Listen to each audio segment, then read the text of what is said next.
जब मैं 18 साल की थी, मैं एक बहुत ही सीरियस रिश्ते से बाहर आई थी और नए लोगों से मिल रही थी। मैंने एक डेटिंग ऐप पर एक लड़के से बात करनी शुरू कर दी। मेरे पेरेंट्स को मेरे पहली रिलेशनशिप के बारे में कुछ नहीं पता था और ना ही इस ऑनलाइन डेटिंग के बारे में, इसलिए उन्हें इस कहानी के बारे में भी कुछ नहीं पता। लेकिन फिर भी मुझे उन्हें इसे किसी दिन तो बताना होगा। डेटिंग ऐप पर आते ही मुझे कई लड़कों के मैसेज आने लग गए। उनमें से कई तो बिगड़े हुए थे, पर जल्दी ही मुझे एक अच्छे दिख रहे लड़के का मैसेज आया। मुझे उसका नाम नहीं याद आ रहा, तो मैं उसे अभी के लिए जतिन कहकर बुला रही हूं। जतिन उस समय करीब 23 साल का था जब उसने मुझे मैसेज किया। उसने मैसेज में मेरी तारीफें की और अनुभवहीन होने के कारण मैं काफी खुश हुई और शर्माई भी।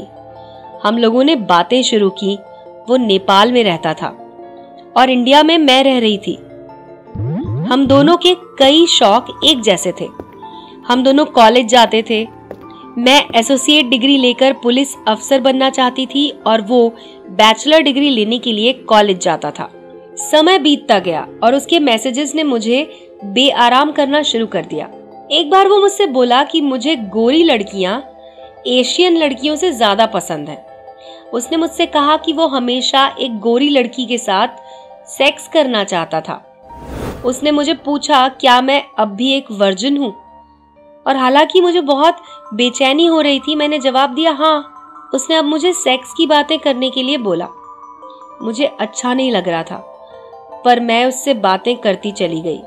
एक दिन उसने मुझसे पूछा क्या मैं उससे मिलने किसी दिन नेपाल आ सकती हूँ। घर के बंधनों की वजह से और उसके पेरेंट्स पुलिस में हैं, इसके कारण वो उन्हें नहीं मिलने आ सकती। जिस पर उसका जवाब था अब तुम 18 साल से ज्यादा की हो चुकी हो, अपने डिसीजंस खुद ले सकती हो। उसकी बात भी सच थी, पर अगर आपके पेरेंट्स खुद ही पुलिस हों तो आपको उनकी बातों पर भी ध्यान देना पड़ता है। हालांकि मैंने उसे बताया था कि मैं इंडिया में रहती हूँ, पर मैंने उसे अपनी पूरी लोकेशन नहीं बताई थी। वो मुझसे पूछता कि क्या मैं साकेत नई दिल्ली में रहती हूँ, और मुझे ऐसा लग रहा था जैसे मेरे पैरों के नीचे से जमीन खिसक गई हो, क्योंकि मैंने अपनी प्रोफाइल पर भी अपने स्टेट का नाम नहीं दे रखा था। मैंने उससे कहा कि नहीं, मैं वहां नहीं रहती हूँ। उसने मुझसे कहा कि उसे पता है कि मैं झूठ बोल रही हूँ, और मैंने मान लिया। फिर उसने मुझसे मेरा एड्रेस मांगा और मैंने देने से मना कर दिया। वो गुस्सा हो गया और मुझसे बोला हर कोई अपना एड्रेस दे देता है, और जो कि मुझे पता है कि सच नहीं है। मैंने उसे ब्लॉक कर दिया, मगर कहानी वहीं खत्म नहीं होती है। कुछ हफ्तों बाद कुछ लोगों ने मेरे पड़ोस में घर के अंदर धावा बोल दिया, मगर उन लोगों ने कोई चीज चोरी नहीं की। वो बस किसी को ढूंढ रहे थे। ये सुनते ही मेरा दिल सीने से बाहर आने लग गया। जतिन जरूर मुझे ही खोज रहा होगा। कुछ समय के बाद उन्होंने खोजना बंद कर दिया। आज भी ये ख्याल मुझे डरा देता है कि अगर जतिन मुझे सच में खोज लेता तो क्या होता।